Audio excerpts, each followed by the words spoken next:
Hi, I'm Matt Carpenter. Welcome to College, the podcast. Today is largely the Peggy Keough show. Peggy tuning in from her first time in her new home in Tucson, Arizona. So she stole the show today, but four things that we really focus on. Number one, the arrival of our new technology, MyCAP 2.0. Just kind of tease that. It's coming out in a few weeks. We're very excited about that and just offer some commentary there. Appeals are still happening for the class 2025.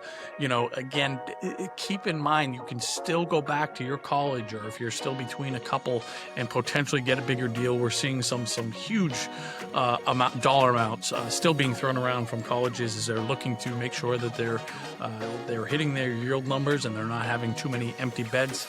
And if you're not class 2025, right, if you're in college or you're getting ready to go to college, the mindset is what's most important, which is we're not going to take the first offer. Maybe we're not going to take the second offer. The next thing we talk about is the fact that Moody's just came out, downgraded our country in terms of our credit rating, and there's a trickle-down effect into the student loan space. We'll talk about specifics there, as well as the new federal government rates that have been announced for next year that go into effect starting July 1st, 2025. Shortly here, most of the focus is around, again, our Director of Education, Peg Keough, talking us through this whole college accountability component. What does it mean? What are the specifics? I'll give you a hint. It's pretty stinking hard to understand, but we do our best.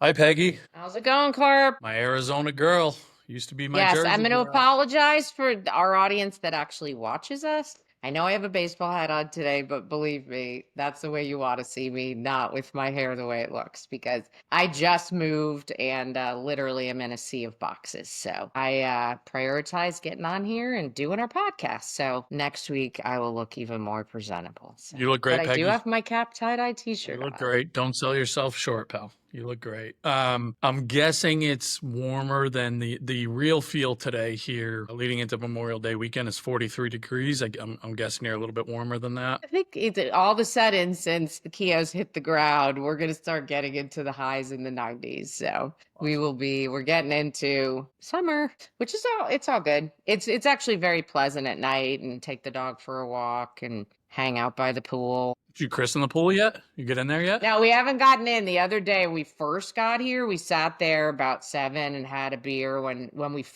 before the movers came on Monday night. I got to say, it was pretty nice. The dog was kind of hanging out, and we didn't get in the pool because we didn't have any stuff, but give it time. We'll do that by the weekend.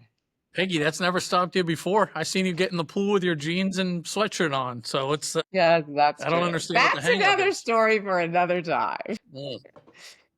Yeah, we'll come back to that. So, okay, first kind of 3 items we want to discuss today is going to be more of the rapid fire variety. The fourth big segment is where we're going to spend most of our time to tease that out. That is providing some more education around this college accountability concept that this new administration is putting forward.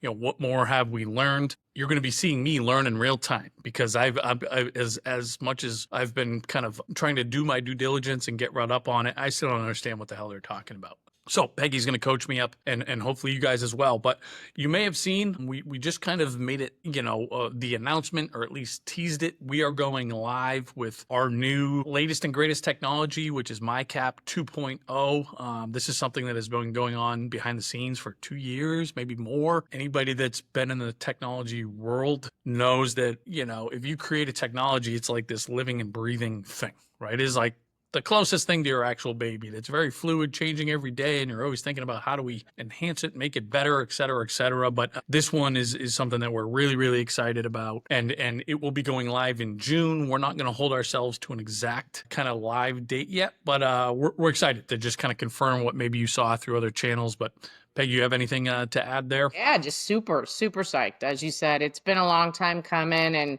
we put out our original version. It's been great, and we've been building on that forever, but it's just going to be a new look and feel. We've listened to all of our great feedback and suggestions from all the families, professionals. It's just been great. So it's just going to keep getting better and better. So super excited Something to look forward to in June, Something to basically. look forward to. You'll have to get used to your new clicker, as we say here in New England, right? I know you call them, remote controls out there, but nobody likes to get a new clicker right away, even if it's better. So there's going to be some of that pain because you're used to what you're used to, our current users. But trust us, this is an enhancement across the board. So more to come there. We'll be talking about that all the time. Okay, next thing here, very quickly. We've said this, I guess for the past 6 weeks thereabouts, or we say it a lot over the calendar year. But appeals are still happening, guys. And when I say guys, I'm talking the class of 2025 families. Okay. We saw this week Syracuse get back with almost $34,000 more dollars in merit. Wow, there's another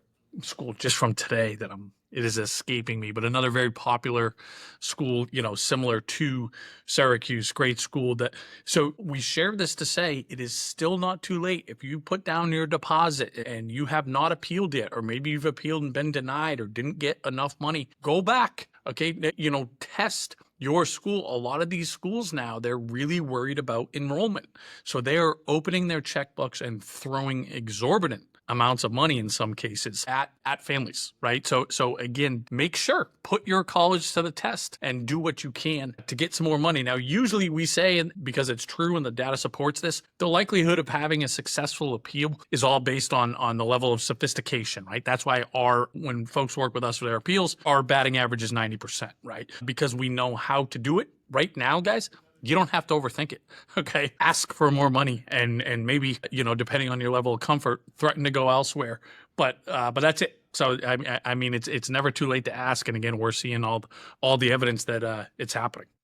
Well, and also keep in mind if your child was waitlisted and that's a school, or if they come off the wait list, which one of our counselors, who's an admission specialist, had a big share with the team all around wait lists and all these kids that are coming off the wait list, you can appeal that too. And especially if you've had a change in circumstance compared to the tax year that you reported on. So don't feel like, yay, off the wait list, we're accepting that. That's a great emotion, but realize you should be appealing. For many families probably should be appealing that, and realize you can. Excellent point. Excellent point. Yeah, great call. Thank you. Okay, so you may have seen this is more of a macroeconomic update, right? But it certainly flows down into our space here in our college ecosystem. But Moody's has downgraded our country's credit rating. Okay, which in short is going to make just money more expensive, right? Debt more expensive. All loans are going to be impacted here. So student loans are no different. So a couple comments just on our student loan space in general. This is, and as we've learned more with how this, specifically the private sector works, and again, you've heard me say this before and you'll continue to hear me say this, we're working really, really hard to create relationships, to try to leverage this community to get better rates for you guys, essentially. That's what we're quite literally doing in real time. We're having multiple conversations with all these banks in real time saying, we've got this, unbelievable group of students and families that are highly educated and paying attention around this whole thing, that take college really seriously. In short, we're going to them saying, guys, if you lend money to this community, you're going to get it back, okay? And with your interest, so give them a special deal. Give them a unique rate because, you have the buy-in, right, of this kind of community. So we're really trying to leverage that power. I don't know, that we're going to get there for this season, but I'm really confident if it's not this season, it's going to happen next year, which you can argue is going to be much more important, especially if there's no plus loans anymore, right? Which is, again, is being proposed here. So no more loans for parents via the federal government to send their kids to college. But at a minimum, what we will have this year is provide, like we always do, educating you guys and helping you understand, okay, what are the pros and cons of each of your options? What's the order of operations? And who do we think are the lenders that we're most comfortable in saying, hey, based on the information we have, we think they're doing it the right way.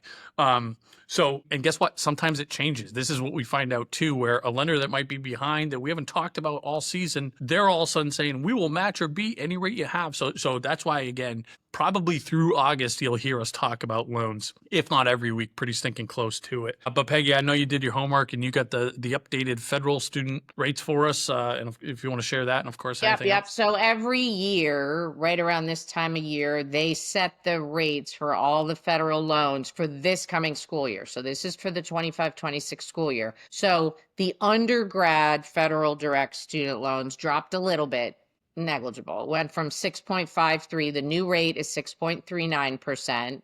For the graduate direct student loans, it's now 7.94. For the parent, the loan that Matt was just referencing, they call it a plus loan, but it's really a parent plus loan. It's one of the parents. That dropped from 9.08. It's now 8.94 for this coming school year. And then the grad plus is the same. So dropped a little bit. There's origination fee with both. So kind of negligible. It's based on the 10-year treasury note. But just for people that are, I mean, if you're borrowing, you should really be starting with the direct federal student loan, and that's at 6.39% for this coming Yeah. school year. So not, so again, negligible change, went down a little bit, kind of who cares? To echo Peggy's point here, that's where we recommend every family that needs to borrow. We recommend you start with a federal direct student loan, right? Obviously, plus it has a little origination fee. So effectively you're probably borrowing at 6.5%, which isn't great, but believe it or not, in the educational loan space, you're going to find that to be pretty stinking effective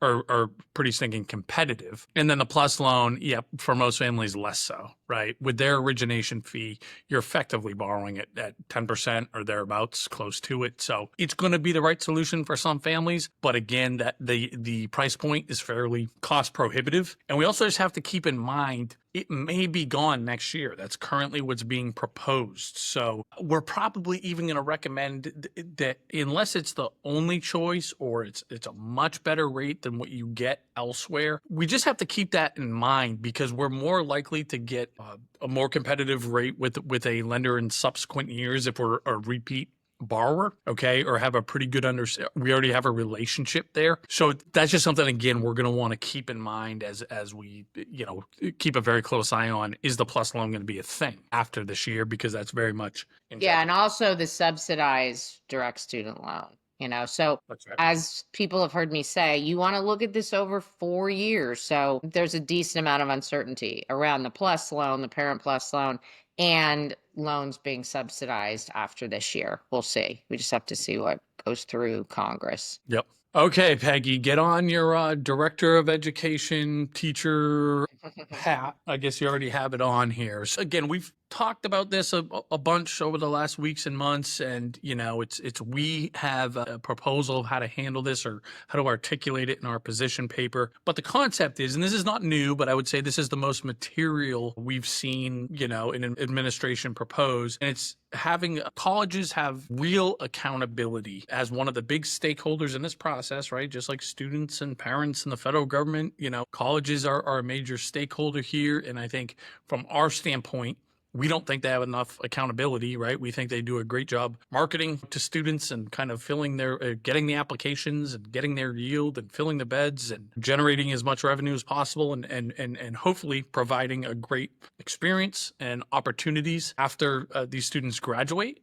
But there's no real negative impact if they're not doing that last part, right? If they're not doing everything in their power to help create a return on the investment the family has made in their institution. And we think that's a big kind of blind spot in this whole process. So this administration has proposed, and they haven't given all the details, and Peggy's going to share here. But tell us what we know, Peggy. Tell us what we've learned about this thing. And again, hopefully. Yeah. And the first thing I want to point out, check out our white paper that our CEO put out. But we're calling for college accountability. As you just said, the Republicans and the Trump administration are as well. But our motivations are purely to advocate for families and make this whole process more affordable and more transparent.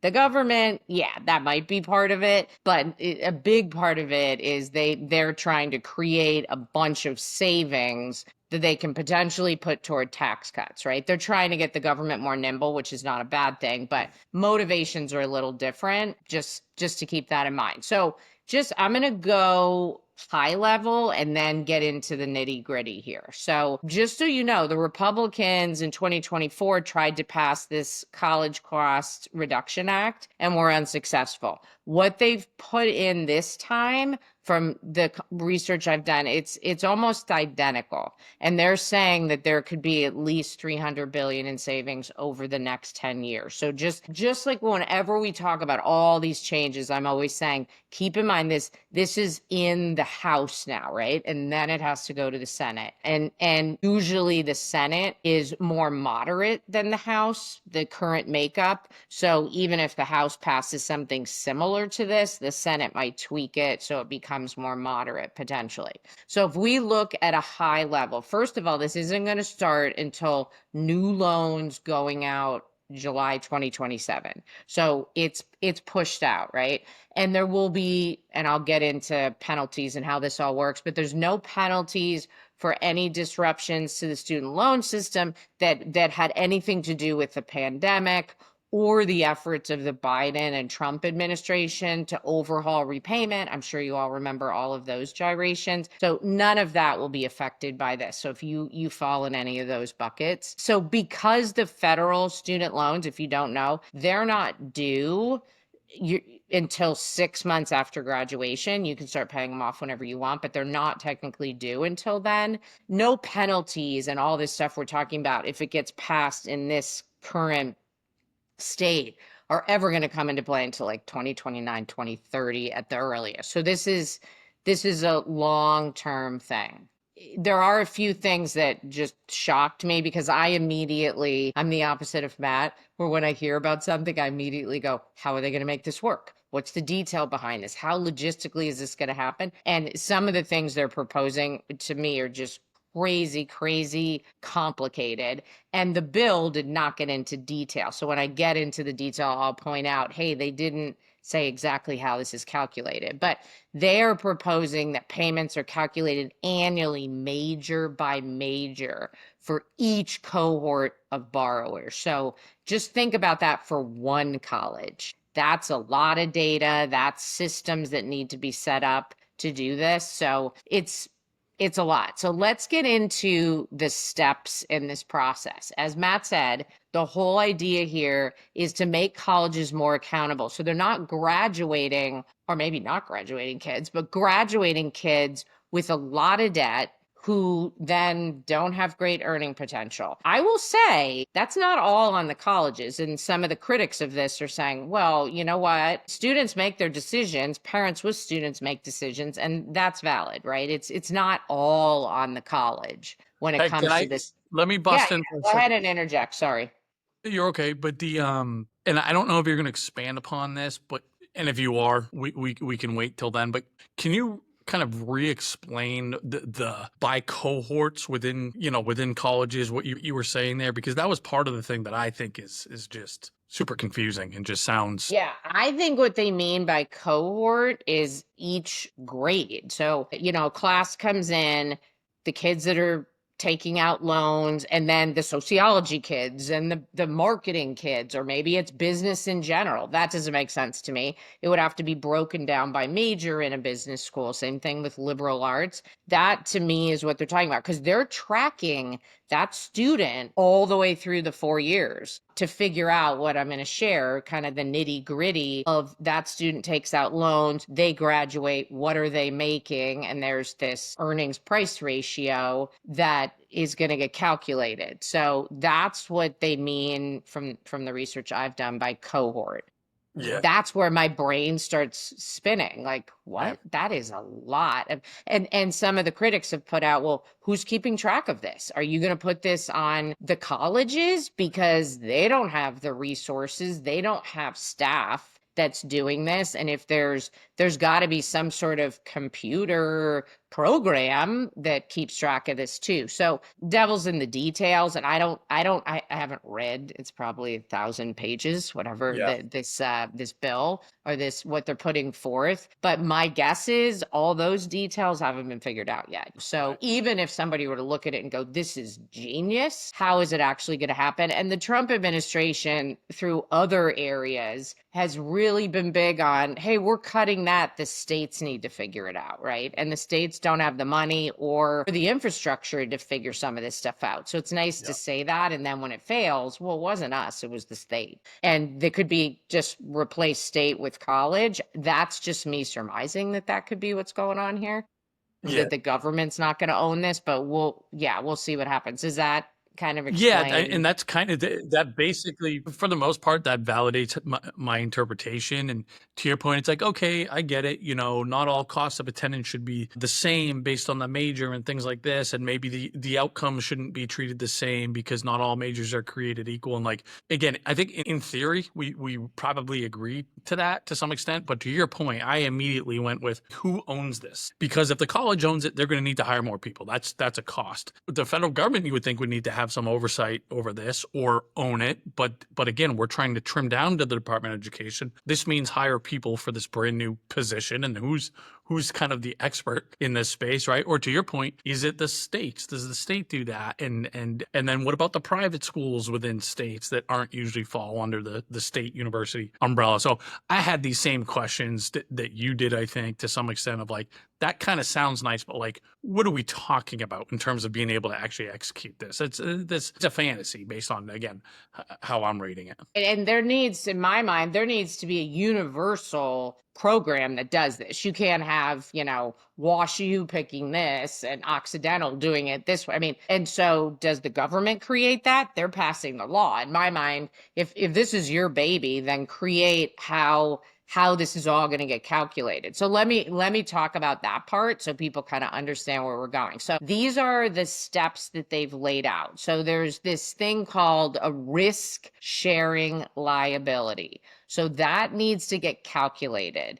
And so what that is that's the difference between how much students were supposed to repay during a given year. Remember, this is all year by year, and how much they actually did. So if they paid off, then we're good, right? But we know we have a student debt crisis in this country and massive default rates or people being delinquent. So that's what that is. It includes missed or partial payments and any interest that the government waived or principal contributions it matched. But what it does not, and I'll say that again, does not include debt that was waived through the public service loan forgiveness program. That's maybe gone down the road, but if somebody's currently in that, it doesn't include that. So does that make sense, Matt, to you?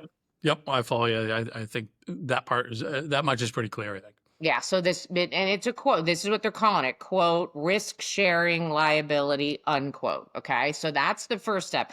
That needs to get calculated. So the critics are saying, hey, this information isn't publicly accessible. The specifics of how you're going to calculate this, like I said earlier, are not they weren't laid out in the bill that the House tried to pass last year, and they're still not laid out well. And to what we've already talked about, Matt, it's not clear who's calculating these figures, who has to own that piece. What the proponents and what the House the committees are saying in their aides is colleges have access to student borrower data via the National Student Loan Data System. So there's a little bit of, not little, there's disagreement there on, can we even get these figures? But let's say, okay, this risk sharing liability gets calculated.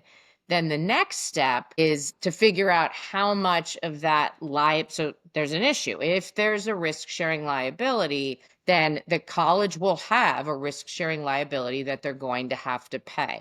And this is where this concept, again, quote, earning price ratio, unquote, enters the picture here. So this gets calculated. So this compares the student's earnings to the federal poverty line and the college costs. So this is obviously unique to this specific person, this student. So your head starts to spin, right? Each student, they're going to have to look at their earnings, which, the government can access. You pay taxes. The IRS has that data. I don't think colleges should really have it. So how does that work, right? But the student earnings to the federal poverty line and the college cost. So if you're familiar with financial stuff, there's something called a PE ratio. This is the opposite. It's an earnings price ratio. So if you think about it, the lower the cost of the college, the higher this EPR that they're calling it is going to be because it's a fraction, right? And so if the denominator gets bigger, that's a good thing, right? So the higher means a lower final payment by the college. It's basically a penalty the college has to share in. Hey, you graduated somebody with a bunch of debt and they're not making much money, and you, worst case scenario, they're not making a lot of money and you charged a lot of money, right? So if you think about that, that's going to be a lower EPR. So then the college is going to have a higher penalty to pay. And this is how they're trying to hold the college accountable. Yeah. So does that make sense, Matt? I mean, look, as It's a much lot as of math. you did a great job explaining it, and like my head's still spinning, and I, again, live in this world professionally, which is kind of my meta concern overall about, these particular changes, because they're so freaking hard to understand. And that's just like so much of this, higher education is this, again, lack of transparency, and nobody freaking knows anything. And right, for that's part of why we are where we are. And I just feel like we're going down a similar path with this, where it's like, yeah, the concept makes a ton of sense, right? Where we gotta, the colleges have some real skin in the game here, and some financial incentives to make sure that they're doing everything in their power to create good outcomes for people that go there. But how they're doing it just seems so unbelievably complex to me. And that just makes me think that, like, all right, this is a non-starter here. Because again, if folks like you and I can't figure this out, and obviously you've got it figured out better than I do, but I just don't think that's a good starting point, right? I think we all got to be able to look at this and say, okay, I follow that. This makes sense to me, right? And colleges can sign up for it, families and students can sign up for it, and they understand what they're signing up for. They understand the arrangement that they're agreeing to. Because right now I'm looking at this going, I've read it a bunch of times. I've heard you explain it, and I'm still like not all the way there. Right. And so that's what's making me think, so how are the masses going to get there? Right. Yeah, and like if you, like my daughter, she's a social worker, so she's going to graduate. I mean, she got her master's, she's making decent money now, and she graduated with her graduate degree. She wasn't, I won't share, she'll probably kill me. I won't share what her salary was, but it wasn't great, right? She's more than doubled it, she's 31 now and she's doing fine, but she's changing the world. She's a trauma therapist. So we need people like that, right? We need people that are going to come out in lower paying positions. So what this tells me, as just off the top of my head, is, well, if you're going to study something like that, just find the cheapest opportunity to do it. Might not be the best fit for you academically or personally, but that would be part of it. Like, it's just, it's a little kooky. And it was nice. They gave an example and they said, well, I'll share this after I share the third piece, because we're not done. There's an actual third part of this after this EPR piece. Then colleges can qualify for what they're calling a promise grant. So this is the third step in the process. You got the risk liability, then you have the EPR calculated, then schools can get this. This is based on the total value of Pell Grants received and the graduation rate of the Pell eligible student. So this is, you hear that and say, well, that's pretty good. So if a college is accepting a lot of Pell eligible kids, that's a good thing, right? But what ends up happening here, this is, and they're saying this promise grant is going to be funded by the other colleges that have to pay their fees on the EPR. The EPR comes out and they have to pay the fee. And I didn't share this, but like, say an EPR comes out to be 0.3, like 30%. For a given college, what that means is the college has to pay 70%, that difference, 100 minus 30, of the original liability. So think about that, the original liability for that student, right? That could be a big chunk of change. So it's a big penalty for them. So the idea is all these penalties will build up, and then these schools that get these promise grants, and I wrote in big capital letters to myself, so they didn't say this, but are you saying it's self-funding? Are you actually going to say that that all those promise grants won't be a line item on the government's budget. It's going to come from all these schools. I mean, maybe, who knows? Maybe they'll have a surplus, right? Who knows? But the other thing with these promise grants is you can only be eligible as an institution if you lock in your tuition rates for the new freshman class. So no, and my first question is, are you talking tuition? Are you talking the whole thing, like cost of tuition and room and board, right? Because room and board is where a lot of colleges make bank, right? Because they can't, like in the state of Washington, you can't raise tuition by any amount you want. So what they've ended up doing is they raise costs of the room and board, right? It's way more at University of Washington than the tuition. So that's a big thing. They have to lock in. So for a university to be told, who knows what's going to happen over the next 4 years, you can't raise tuition. And by the way, there's penalties and there's this. I mean, it's a lot for them to stomach. So that's the third step in this. And then I'll stop in a minute, but let me just give this example and then you can chime in here, Matt. But they gave an example where they got these numbers from, I don't know, but the State Technical College of Missouri, they were projecting they probably looked at the kids from last year or whatever, that they would get 3.2 million in promise grants. That was after they had a little bit of penalty, but that penalty was taken off. They're still going to get $3.2 million. Wash U, same state, private school, they don't get any promise grants and they actually lost through their risk liability and their EPR. They had to pay 3.5 million. So I think that the idea is, see, that's almost a wash. You're a little bit ahead of the game. So that's the third step in the process, which is nice with Pell that they're bringing in this Pell concept. It's just in reality, how is it going to play out? Yeah. So it's just like, man, whose head is not spinning right now listening to this, right? And I don't know that anybody can listen to it and be like, play it back and say, yeah, it makes a ton of sense. I got it, straightforward. And where do I sign, right? Now, to your point, what's interesting, we know these, and it's going to be really important. And I hope, again, that the powers that be are going to have the wherewithal to do this, because they haven't historically. It's like, okay, they have to lock in tuition for the next 4 years.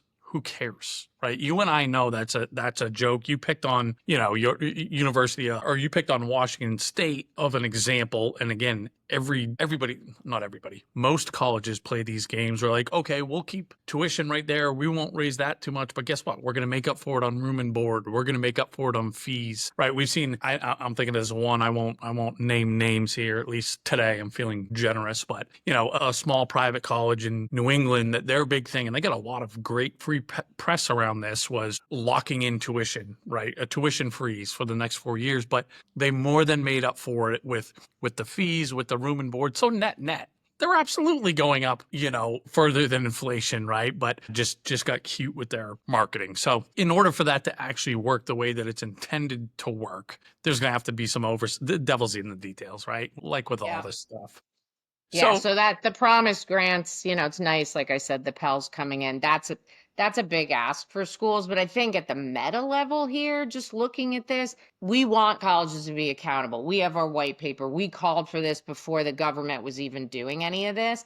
But the colleges, they can't account for student and parent, like family decisions, borrower behavior. That's not on them. Post-graduation earnings, that's not on them. What if we have a major recession and even kids graduating now in tech, and they're not necessarily like, I have a nephew, smart guy out of Northeastern, major resume because he did all these co-ops. It's tough to find a job in data science, So then that student in this formula would have very low earnings. It would blow everything up, but that doesn't mean that the college should eat all that or a huge percentage of that because their EPR comes out to a certain number. There's a lot of moving pieces to think about here. And I think there are some, like I was just thinking about, what are the main things that could happen now that could help without getting into all this complexity? And to me, and I've talked about this before, and Matt, you and I have talked about it ad nauseum, but this Parent Plus loan, at the very least, the colleges should not be able to just put that on a financial aid award letter and just say, hey, see, now all your costs is taken care of. Or they make it, the government makes it much harder to get it. Act like what private loans do. Like, hey, we're checking your credit score. We're not going to be a part of predatory lending. Like, they could do some things like that without this big highfalutin bill. Sure, is that going to make schools not affordable for certain students and families? Absolutely. But financial planner Peg is going to say, in the long run, you are doing yourself a service as a student, and it might be a little emotionally painful. Like, I love this school, but if it's not affordable, it's not affordable. To me, it's like a house. You don't get emotionally tied. It's affordability needs to be in there. So there's things that the government could do right now that to me would be quicker fixes to start addressing this. And if they want to do something on this scale, spend some time in a bipartisan way, really look at a few colleges and different ones, public, community college, private, selective, semi-selective, and really get in the weeds. Like, do it for whatever amount of time. It doesn't have to be a long time, 6 months, and then put together a bill once you really know what you're dealing with. That could be more targeted and just more educated as a bill, you know? So what are your thoughts around, Well, my head all of my this? head goes my head goes to the same place in the terms of like, okay, well, look, in defense of this administration and whatever, this is a hard problem that they're tackling, right? So for, like, let's start there, and it's very nuanced to your point, of like, just a college might have done everything that they were supposed to do, but it was the student that didn't fall through and didn't hold up to their end of the bargain. So should they be Right. punished, right? So this is a huge challenge, and what I think we try to do a good job of not just saying, well, this is stupid, they shouldn't do this. Well, what would we do? So what are our solutions, right? And there's a couple of things that come to mind for me. Number one, and something that again is just like plug and play that we offer that could, I think, be leveraged at some point in scale. But if you're a family that's on our platform, is on College Aid Pro, you say, here's our budget, you put in your financial information, you put in the student's credentials, and we tell you what every single college in the country is going to cost, not just year one, but over 4 years. And then specifically, how does that fit in, A, with your budget, and B, with the likely outcome of the student? And the likely outcome of the student is tied to their major that they're thinking about, and of course, the particular school, right? And so I think we've got a pretty simple colored by numbers way to show everybody, the college side and the student at scale, what does the affordability outcome look like on paper? Do things change? And does every individual fit neatly into formula? Of course not. But I think this could be a way that, number one, parents and students would have to say, hey, before I go to attend this school, I'm looking at my 4-year cost here. And the college says, yes, this is a good projection of our 4-year net cost. And they say, and here's my budget. And the outcome is either, again, this is the way we do it: ideal, great, good, or caution. And both parties would have to sign off on this. So they both have to say, we both understand that we are entering into a cautious, that the odds are not stacked in our favor here. And maybe it's something like colleges, they only want to take so many of these, kind of buyer beware caution families, right? Now, again, when I say, I'm like, okay, that makes sense. But then who's going to get screwed? The low income families, right? But then I think there can be some safeguards there where it'd say, look, the more families that you potentially take that have less resources, right? The more that you invest in them, the more kind of federal fund will reward you with this federal funding. I think could be a way to offset that. And then Peggy, in terms of the accountability piece, I think there can be some basic, big, high level boxes that both parties can check. And when I say both parties, I mean the student and the school. So for example, the student's like, you got to go to class. You want to keep your money, you got to go to class, right? Some type of maybe minimum GPA, similar to how merit scholarships work right now. Those could be tied to need too. You want this money that's being invested in you.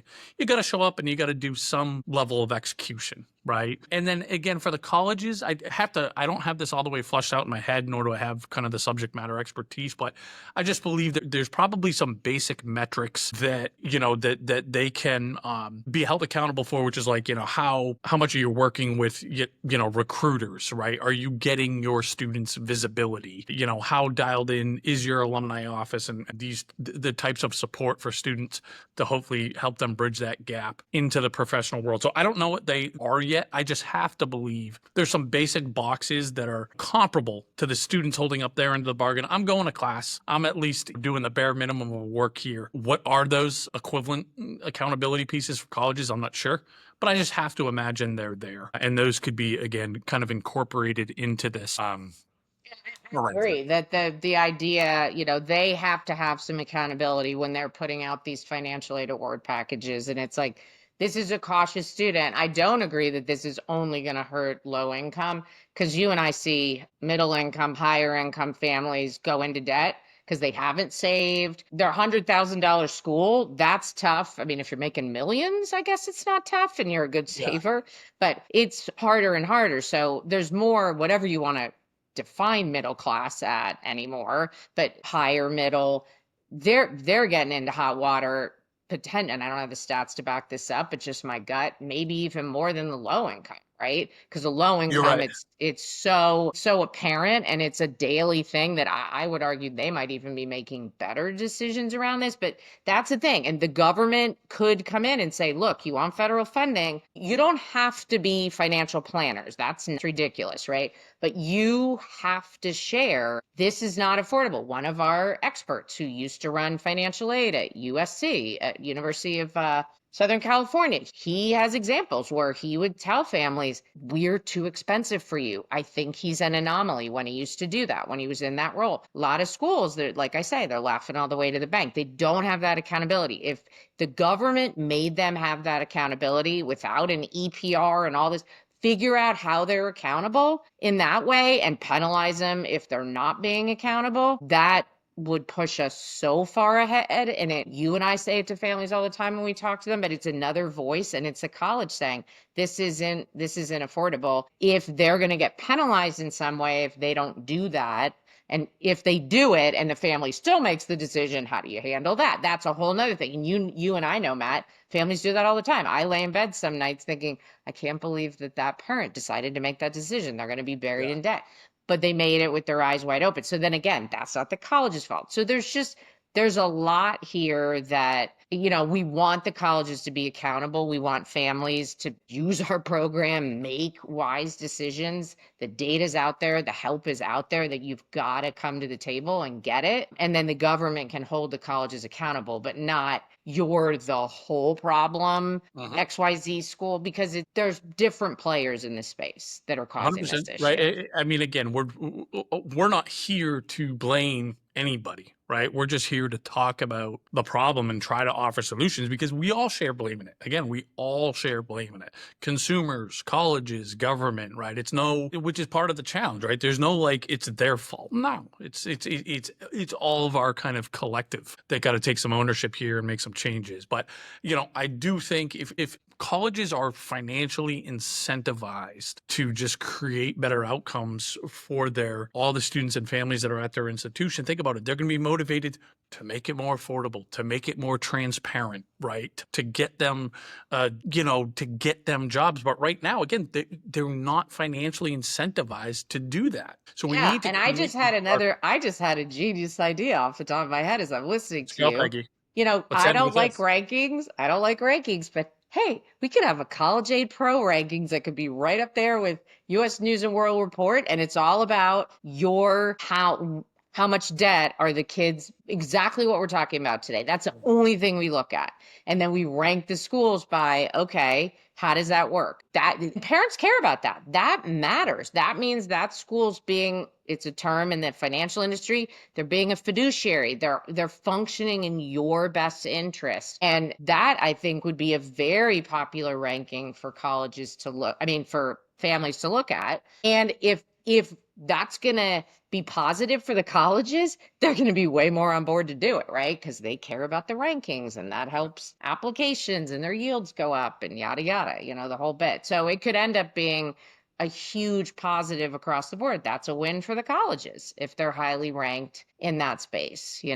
So. All right, Peggy. It sounds like you figured it out. Took us about 45 minutes, but we got there, and we'll end on your solution there. But thank you as always. Good luck with the move. Good luck with the unpacking. Take it easy on Bill, Peggy. You know what I mean. He's doing his best there, right?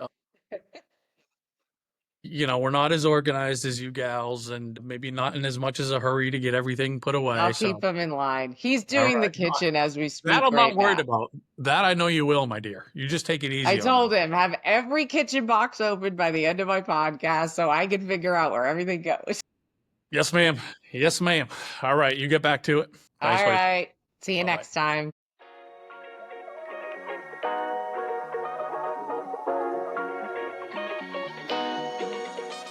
Okay, thank you for tuning in to today's podcast. If you like us, if you're getting any value, please share us. Please follow us. That's the big one. If you can follow us, any of the feeds, anywhere you listen to your podcast, please do so. And again, if you think there's would be a benefit to anybody in your ecosystem, please share us around. That's the best compliment that you can give us.